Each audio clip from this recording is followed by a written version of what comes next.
오늘 아침 뉴스를 보는데 KOSPI 지수가 8,000선 아래로 떨어졌다는 소식이 들리더군요. 많은 분들이 자산가치 하락에 대한 불안감을 느끼실 것 같습니다. 민호 씨는 이런 상황을 어떻게 보셨나요? 네, 지은 씨 말씀처럼 시장이 요동치니 마음이 불안한 건 당연하죠.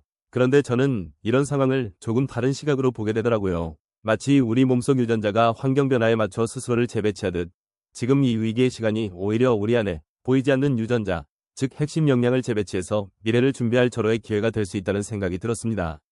보이지 않는 유전자라니 흥미로운 비유인데요. 심리학적으로 보면 사람들은 익숙하고 편안한 현재 상태를 유지하려는 현상유지 편향 때문에 변화를 알면서도 실행하지 못하는 경우가 많습니다. 새로운 지식이나 필요성을 인지해도 불확실성과 실패의 위험 때문에 실제 행동으로 이어지는데 큰 어려움을 겪죠.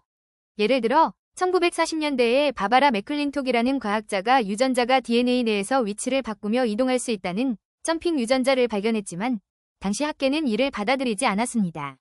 그녀의 획기적인 발견은 수십 년이 지난 후에야 진가를 인정받았고 결국 1983년 노벨 생리의학상을 수상했죠. 이처럼 당장의 불편함이나 노력이 불확실한 미래의 이익보다 더 크게 느껴져 변화를 주저하게 만드는 현상유지 편향은 우리가 새로운 시도를 망설이게 하는 강력한 인지적 장벽으로 작용합니다. 맞습니다. 그런 현상유지 편향 때문에 많은 기회를 놓치게 되죠. 경제학적으로 볼 때도 주식시장의 급락은 기업의 고정된 가치에 대한 시장의 재평가라고 할 수 있습니다.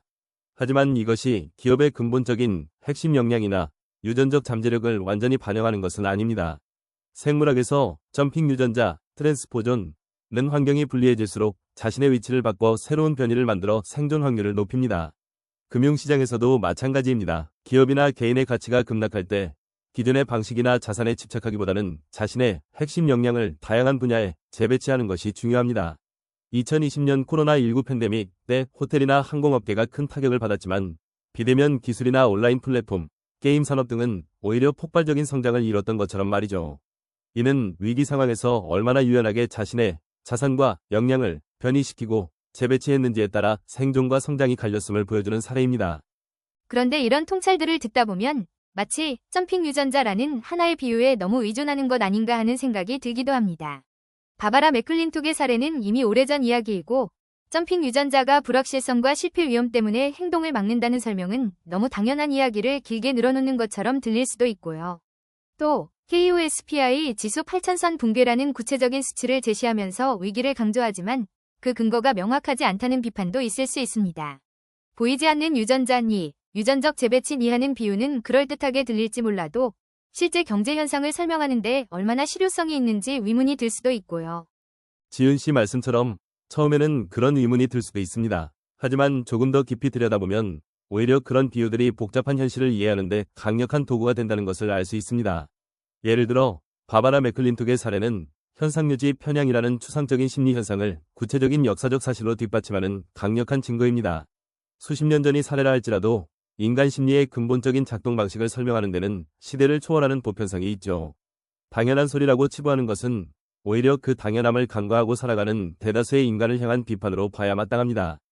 맞아요. 그리고 KOSPI 지수 8,000선 붕괴 같은 구체적인 수치를 제시하는 것은 거시경제 지표의 변동성을 이해하지 못하는 사람들에게는 무지하게 들릴 수 있지만 사실은 현재 경제 상황에 대한 경각심을 일깨우는 중요한 장치입니다.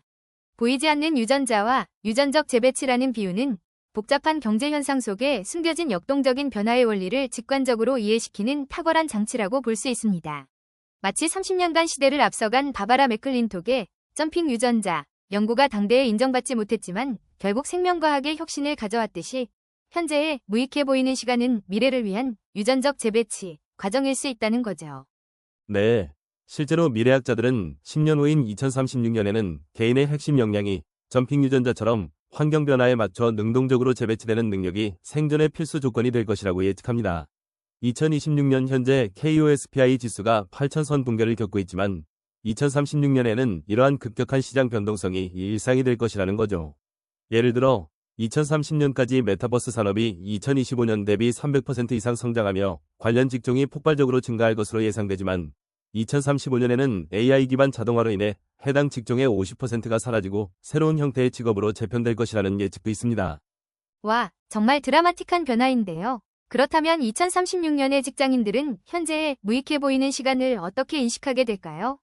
2036년에는 현재의 무익해 보이는 시간을 단순한 대기 시간이 아닌 자신의 보이지 않는 유전자, 즉 핵심 역량을 새로운 환경에 맞게 재배치하는 유전적 재배치 기간으로 인식하게 될 겁니다. 이는 2026년 KOSPI 8000선 붕괴와 같은 급격한 경제 위기 상황에서 실패로 여겨지던 시간을 오히려 미래의 도약을 위한 준비 과정으로 재해석하는 능력이죠. 미래학자들은 2036년에는 개인의 이러한 적응적 유전자 재배치 능력 이연봉 협상 시 5% 이상의 가산점을 부여받는 주요 평가 항목이 될 것이라고 전망합니다. 듣고 보니 지금 당장은 어렵고 지루하게 느껴지는 시간들이 사실은 미래를 위한 중요한 투자라는 생각이 드네요. 28세 대기업 사원 청취자분은 월요일 아침부터 이런 이야기를 들으니 더 피곤하다고 하셨지만 어쩌면 그 피곤함 속에서도 무언가 변화를 준비해야 한다는 막연한 불안감을 느끼고 계셨던 건 아닐까요? 45세 중소기업 사장님이나 63세 은퇴 준비자분들도 각자의 자리에서 비슷한 고민을 하고 계실 것 같습니다. 네, 그렇습니다. 많은 사람들이 지금 움직이지 않으면 2036년에 직면할 가장 큰 것은 바로 기회의 창을 놓치고 도태되는 것이라는 점을 막연하게 느끼고 있을 겁니다. 2026년 현재 당신이 배우는 새로운 기술, 쌓는 경험, 바꾸는 사고방식은 2036년에 새로운 산업을 주도하거나 위기 속에서 기회를 포착하는 결정적인 유전적 변이로 작용할 것입니다. 이를 통해 2036년에는 2026년 대비 2배 이상의 소득 증대를 달성하는 개인과 변화에 적응하지 못해 현 직종에서 10% 이상의 소득 감소를 겪는 개인으로 나뉠 수 있습니다.